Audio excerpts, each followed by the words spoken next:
मेरे दोस्तों नमस्कार। आशा है कि आप अच्छे होंगे, आपका दिन अच्छी तरह बीते। इसी के साथ हम इस वीडियो का शुभारंभ करते हैं। दोस्तों, हमारा मौलाना मदनी, अरशद मदनी, सारे जितने भी मौलाना उनको चैलेंज है जो इस्लाम को अच्छा साबित करके बताए। इनकी औकात नहीं, इनके कंचों में पानी नहीं, इनमें वो जज्बा नहीं, वो जोश नहीं जो झूठे अल्लाह को सच्चा साबित करके बताएं। हाँ, मैं एक बात तो भूल गया। आज का वीडियो शुरू करते हैं उस अल्लाह की जो एक काल्पनिक अल्लाह है, जो मोहम्मद ने बनाया अल्लाह है, उसकी निंदा के साथ। न दयालु है, न सब कुछ जानने वाला है, और जो सिर्फ और सिर्फ नफरत फैलाने वाला है। दयालु इसलिए नहीं है कि वो गैर मुस्लिमों को कत्ल करने की आज्ञा देता है। ज्ञानी इसलिए नहीं है कि उसको ये पता ही नहीं। दावा किया जाता है कि अल्लाह दुनिया को बनाने वाला है, पृथ्वी को बनाने वाला है, तो पृथ्वी गोल है या चपटी अल्लाह को पता ही नहीं है। अल्लाह पृथ्वी को चादर की तरह बनाता है। तो अल्लाह मूर्ख भी सिद्ध होता है, अज्ञानी भी सिद्ध होता है, क्रूर और अत्याचारी भी सिद्ध होता है, जिसमें गैर मुस्लिम औरतों को लूटने की बिल्कुल खुली खुली छूट, खुली खुली गुंडागर्दी दी गई है। तो आइए भाइयों, शुरू करते हैं। बताते हैं कि ये जो इस्लामी गुंडागर्दी है, इसको हम प्रूव करेंगे इनकी आयतों से, इनकी किताब जिसको कि ये कुरान शरीफ कहते हैं। हालांकि कुरान शरीफ में शराफत की कौन सी बात है, ये तो हम टॉर्च लेकर भी ढूंढेंगे या फ्लड लाइट लेकर भी ढूंढेंगे तो वो शराफत की बात आपको नज़र नहीं आएगी। सच्चाई ये है, वरना तो इतना इलेक्ट्रिफिकेशन पूरी दुनिया में हो गया, पूरे वर्ल्ड में हो गया है, लेकिन अल्लाह की सच्चाई, अल्लाह की अच्छाई आज तक समझ में नहीं आई, और ये कुरान शरीफ की शराफत समझ में नहीं आई। तो क्या इसको कुरान शरीफ कहना उचित होगा? चलो आयत शुरू करते हैं। चैप्टर 9 अल तौबा 71वीं आयत क्या कहती है? रहे मोमिन मर्द और मोमिन औरतें, वे सब परस्पर एक दूसरे के मित्र हैं, भलाई का हुक्म देते हैं और बुराई से रोकते हैं। कह रहे जो मोमिन मर्द है, मुसलमान और मर्द है, और मुस्लिम औरतें एक दूसरे के मित्र हैं, भलाई का हुक्म देते हैं। अब मैं पूछता हूँ कि तुम्हारा जो मुल्ला है अरशद मदनी या महमूद मदनी या तुम्हारे मौलाना भलाई का उपदेश दे कैसे सकते हैं? इस्लाम में तो छोड़ बुराई कुछ है ही नहीं, नफरत के सिवा कुछ है ही नहीं, औरतों के साथ बलात्कार के सिवा कुछ है ही नहीं, वो भी गैर मुस्लिम औरतों के साथ। गैर मुस्लिम औरतों को लूटा इसलिए ही जाता था, हिंदू औरतों को इसलिए लूटा जाता था। गौरी गजनवी और तैमूर आए। हम अपने पूर्वजों पर लानत देते हैं जो इकट्ठे होकर नहीं लड़े, टुकड़े टुकड़ों में लड़े, और उनकी औरतें नीलाम होती रहीं। आज भी यही हाल होगा। अगर हम जाति के नाम पर लड़ेंगे तो इस्लामी राक्षस का वायरस अभी मरा नहीं है, ये पूरी दुनिया में अभी जिंदा है। इसके लड़ने के लिए ना सिर्फ सारे हिंदुओं को एक होना पड़ेगा, बल्कि सारे गैर मुस्लिम को एक होना पड़ेगा, अगर आप इस्लामिक राक्षस या वायरस को, जो कोरोना से भी ज़्यादा खतरनाक है, ख़त्म करना चाहते हैं। तो ये अच्छाई का मार्ग है इनका। नमाज कायम करते हैं, नमाज में 17 बार आप गालियाँ ही देते हो लोगों को। गैर मुस्लिमों को जक़ात देते हैं, जक़ात मतलब चैरिटी, तो जक़ात तो सिर्फ मुसलमान को ही दिया जाता है, तो इसका गैर मुस्लिमों को क्या फ़ायदा?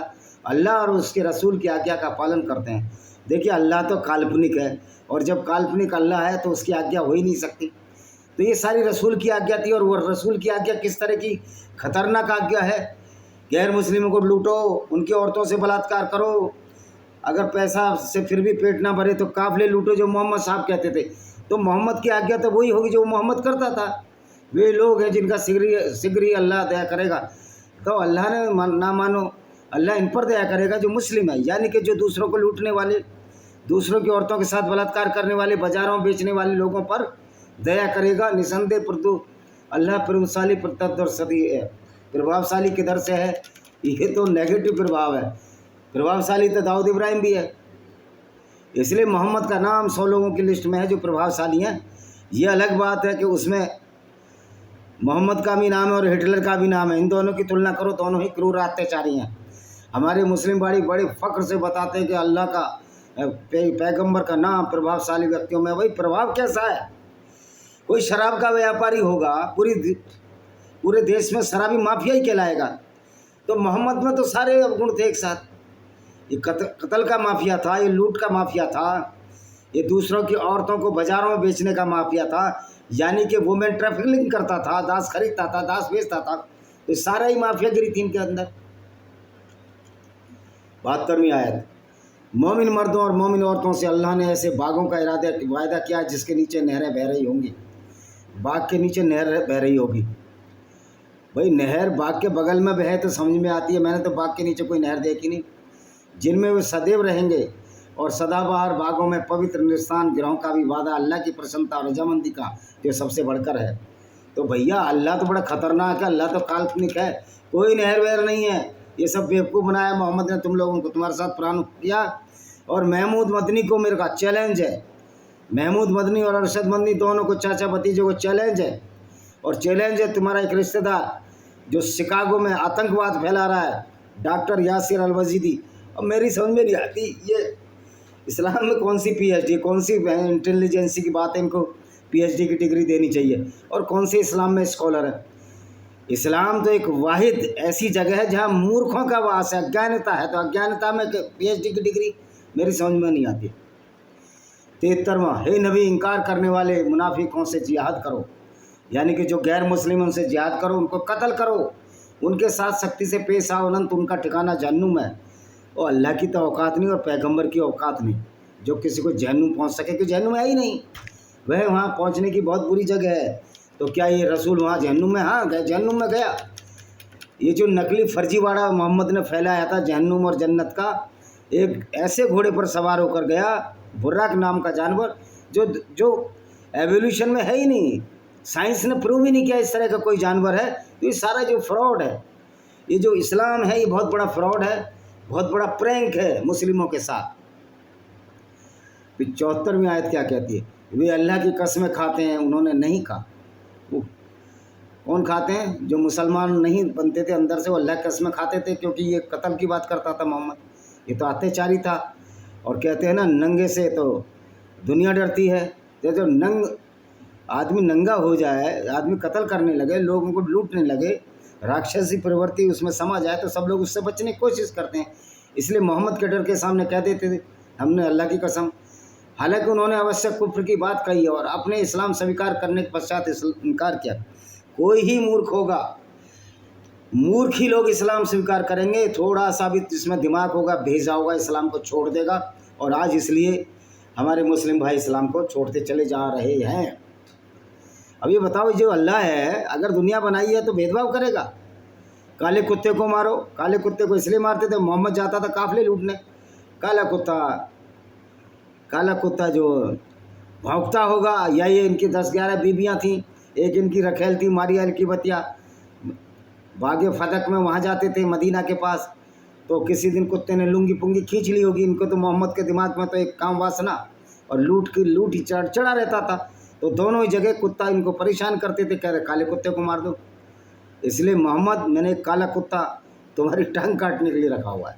अगर कोई मोहम्मद अभी जिंदा होता, वैसे भी इतने बेशर्म हो जाते हैं इस तरह के लोग जो मोहम्मद को मानते हैं, ये उनकी बेशर्मी का आलम है, उसको शुद्ध करने की जगह, उसको सही सिद्ध करने की बातें करते हैं। हालांकि अंदर से वो भी जानते हो कमज़ोर है, टूट चुके हैं। और एक हमारे भाई मोहम्मद अकरम साहब हैं, बुगरासी की पठान बुलंदशहर के, वो तो कहते नबी की सुन्नत पे, अम्मा से, बूढ़ी अम्मा से अपनी से कह रहे नबी की सुन्नत, अम्मा भी बेचारी क्या बोली भाली क्या जाने कि नबी की सुन्नत या शिक्षा पर करो कि नबी औरतों का लुटेरा था, नबी औरतों से बलात्कार करता और करवाता था, वो बेचारी बोली भाली, और अकरम कुर्रम उससे हाँ भरवा रहे हैं। तो ये मूर्खता का आलम है कि पढ़े लिखे मुसलमान भी इस्लाम की असलियत जानने को तैयार ही नहीं है, लेकिन दूसरे लोग तो बताएंगे। क्योंकि जब आप लोग हमें कत्ल करने की बात कहोगे तो हमारा फ़र्ज़ बनता है कि आपकी सारी गंदगी को गैर मुस्लिमों में बताएं, ताकि वो लोग आपसे सतर्क रहें। क्योंकि इस्लाम में तो झूठ भी बोल सकते हैं आप, अगर इस्लाम फैलाना है, और हिंदुओं की बात और ईसाइयों की बात भी मान सकते हैं, और मौका पड़ने पर कत्ल करो, ये तुम्हारी आयतों में लिखा हुआ है। और आपने इस्लाम पर स्वीकार करने के पश्चात इनकार किया, और वो चाहे जो न पा सके। हाँ, इस्लाम स्वीकार न करने से बहुत सारी चीज़ों से वंचित होता है आदमी, जैसे लूट मार नहीं कर सकता हो, क्योंकि अच्छे गुण आ गए ना। इस्लाम के आते ही आदमी कातिल भी हो जाता है, दरिंदा भी हो जाता है, लुटेरा भी हो जाता है, वैसी भी हो जाता है, कामांध भी हो जाता है। तो सारे अवगुण आते हैं, तो अल्लाह रसूल अपनी कृपा से उन्हें समर्थ कर दिया। ये इनकी आयत बोल रही है। अब यदि तौबा कर ले तो उन्हीं के लिए अच्छा है। तौबा मतलब इस्लाम को कबूल कर ले। इस्लाम को वही कबूल करेगा जो पागल हो चुका हो, जो मेंटल रिटार्ड हो और जिनको मानसिक चिकित्सालय की ज़रूरत हो, क्योंकि मोहम्मद साहब खुद मेंटली रिटायर्ड थे।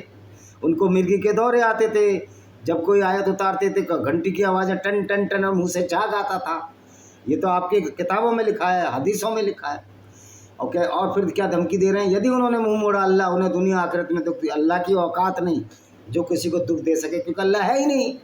धरती में उनका ना कोई मित्र होगा ना शायद। धरती में सारे गैर मुस्लिम मित्र हैं, सारे एक्स मुस्लिम मित्र हैं, सारे अच्छे लोग मित्र हैं। तुम अलग थलग पड़े हुए हो। तुम्हारी गुंडागर्दी की वजह से तुम्हारी कोई पूरी दुनिया में इज्जत नहीं है। सिर्फ मोहम्मद की वजह से हमारे मुस्लिम भाइयों को जो बेइज्जती झेलनी पड़ रही है, इसका कहीं उदाहरण नहीं मिलता। इसलिए कुरान कहीं से भी अनुकरणीय नहीं है, कहीं से पालन करने योग्य नहीं है। क्या आप ऐसे को पैगंबर मानोगे जो काफिले लूटता था? लानत है ऐसे लोगों पर जो इसको पैगंबर मानते हैं। 75वीं आयत, उनमें से कुछ लोग ऐसे हैं जिन्होंने अल्लाह को वचन दिया, यदि उसने हमें अपने अनुग्रह से दे दिया तो हम अवश्य दान करेंगे और नहीं खाएंगे। या कुछ लोग ऐसे हैं, अगर अल्लाह ने दिया तो अल्लाह ने तो खुली छूट दे रखी थी, माल गनीमत। यानी कि इस्लाम में लूटने की साफ इजाज़त और 20% हिस्सा मोहम्मद का होता था और अल्लाह के नाम पर। तो अल्लाह ने तो तुम्हें पूरी छूट दे रखी है, लूटो काफिले। लेकिन अब बेटा काफिले नहीं लूट पाओगे, अब तो हाथ पैर तोड़ दिए जाएंगे जैसे इजराइल में तोड़ दिए गए। वो इस्लामिक जो गुंडागर्दी है 14 साल चल गई मूर्खता की वजह से। क्योंकि अभी भी कई हिंदू मूर्ख नेता हिंदू मुस्लिम भाईचारे की बात करते हैं।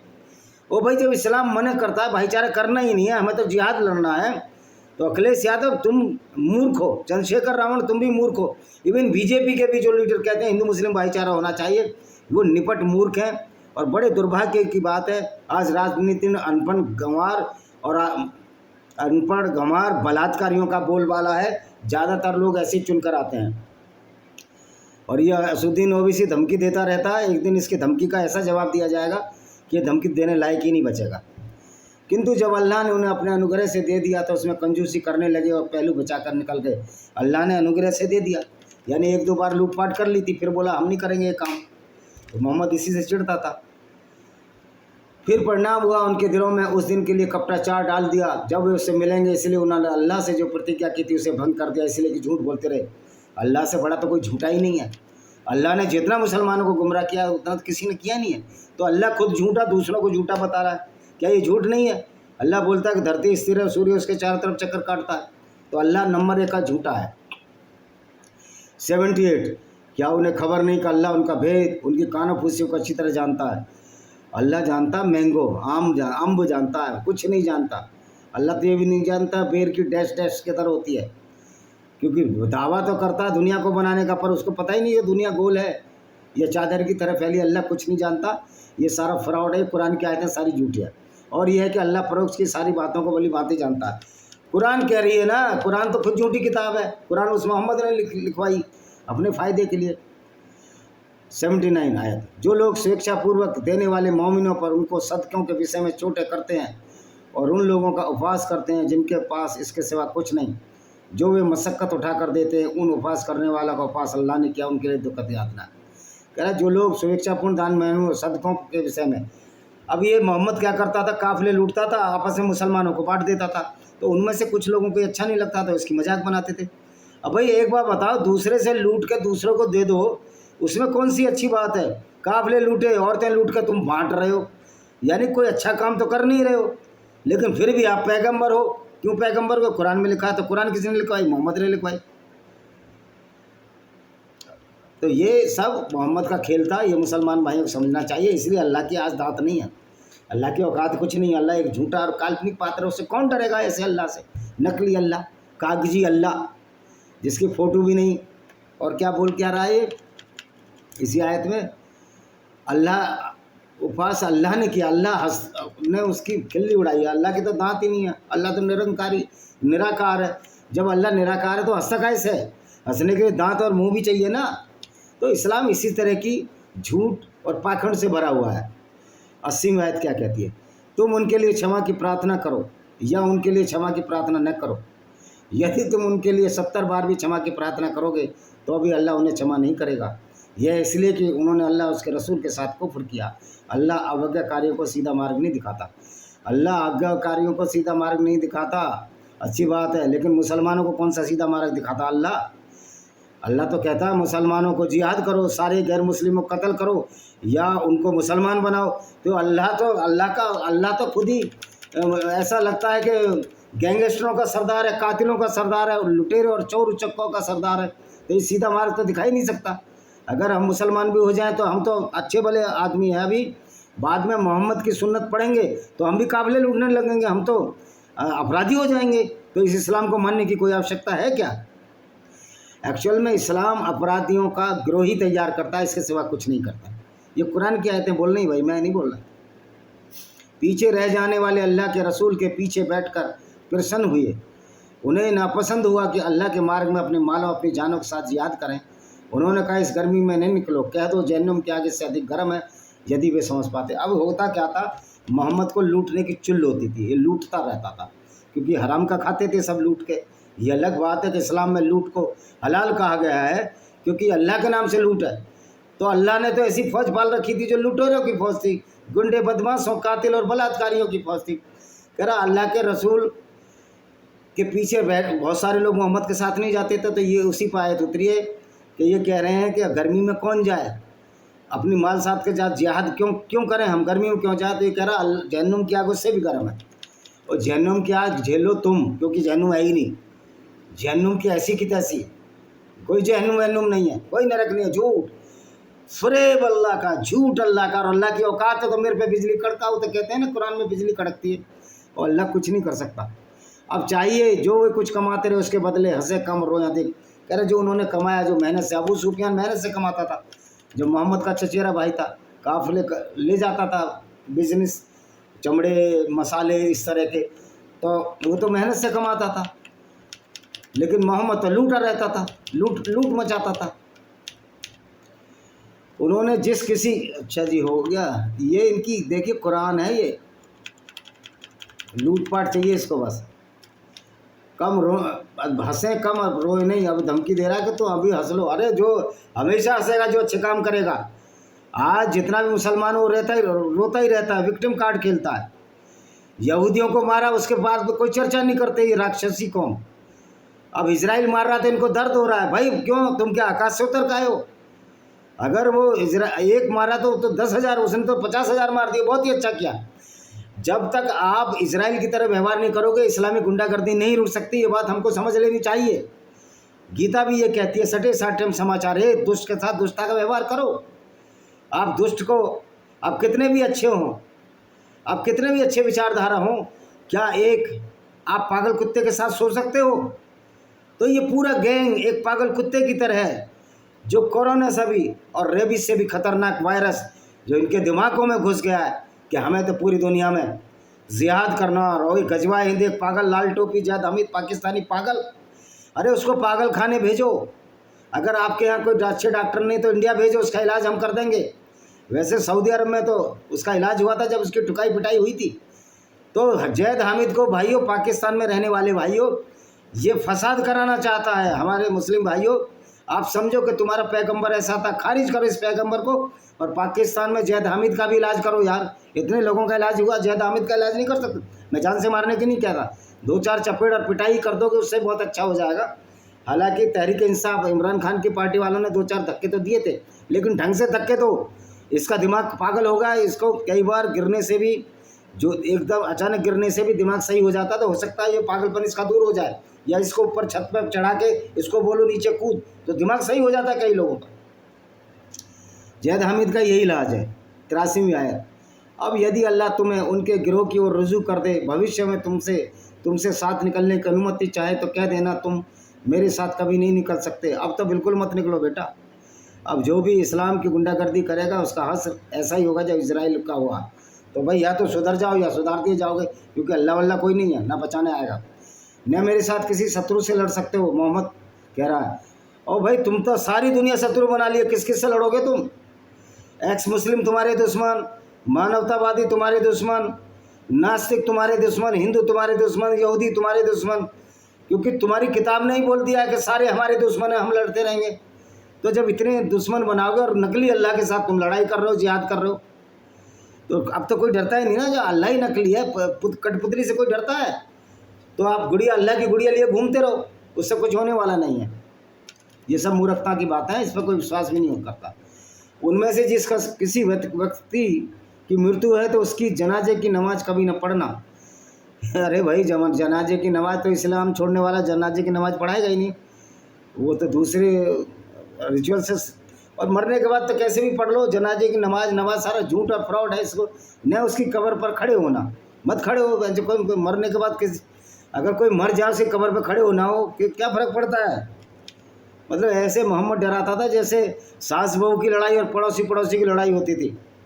क्या आप नहीं लेंगे हम तेरा दूध, भैंस वाले से लड़ाई होगी, पड़ोस में भैंस थी, हम नहीं लेंगे तेरा दूध, तू रख अपने पास, पानी मिलाता। इस तरह ही मोहम्मद करता था। इधर छिछोरी हरकतें मोहम्मद का स्वभाव था। क्योंकि किताब, अब कुरान से ही पता लगता है इस्लाम कितना छुरा खोखला एक विचारधारा जो नफरत फैलाती है। उन्होंने तो अल्लाह और उसके रसूल के साथ कुफ्र किया, मरे इस दिशा में अज्ञाकारी थे। कह रहा है उन्होंने तो अल्लाह रसूल की बात ही नहीं मानी। और भैया, हिंदू और ईसाई और गैर मुस्लिम कब तुम्हें अपनी कब्रों में बुलाते हैं? कब उनके समाधि स्थल पर तुम्हें आने? ऐसे राक्षसों को तो आने की ज़रूरत ही नहीं, जो नफरत फैलाए, जो गैर मुस्लिमों को कत्ल बात करें। ऐसे राक्षसों से डरना चाहिए। तो राक्षसों का सरदार कौन है? वो जो इस तरह की शिक्षा देकर चला गया कुरान में। और उनके माल, उनके औलादें तुम्हें मोहित ना करें। अल्लाह तो बस ये चाहता है उनके द्वारा उन्हें संसार में यातना दे और उनके प्राण इस दिशा में निकले काफिर हों। काफिर होने में भी क्या प्रॉब्लम है? प्राण निकल के उसके बाद क्या है? यानी कि मोहम्मद इतना डराया बेचारे गरीब अरबियों को। तो सीधे साधे अनपढ़ लोग थे, बद्दू थे, ऊँट चराते थे। आज भी गाँव में बहुत सारी आपको मिथ मिल जाएंगी कि हनुमान जी ने सूरज खा लिया। मैं पूछना चाहता हूँ कि हनुमान जी सूरज कैसे खा सकते हैं? जो पृथ्वी से 3 लाख बड़ा सूरज है उसको हनुमान जी कैसे खा सकते हैं? हनुमान जी तो पृथ्वी पर ही थे। कह रहे हनुमान जी अपना आकार बढ़ाकर सूरज खा लेते थे। तो हनुमान जी ने जब आकार क्यों नहीं बढ़ाया? जब जड़ी बूटी इनको हिमालय से संजीवनी लानी थी, बड़ा हाथ कर देते, न उड़ कर जाना पड़ता, न रास्ते में तीर लगता, तीर कुछ लगा मूर्छित तो गिर गए थे। ये सब झूठ बातें हैं।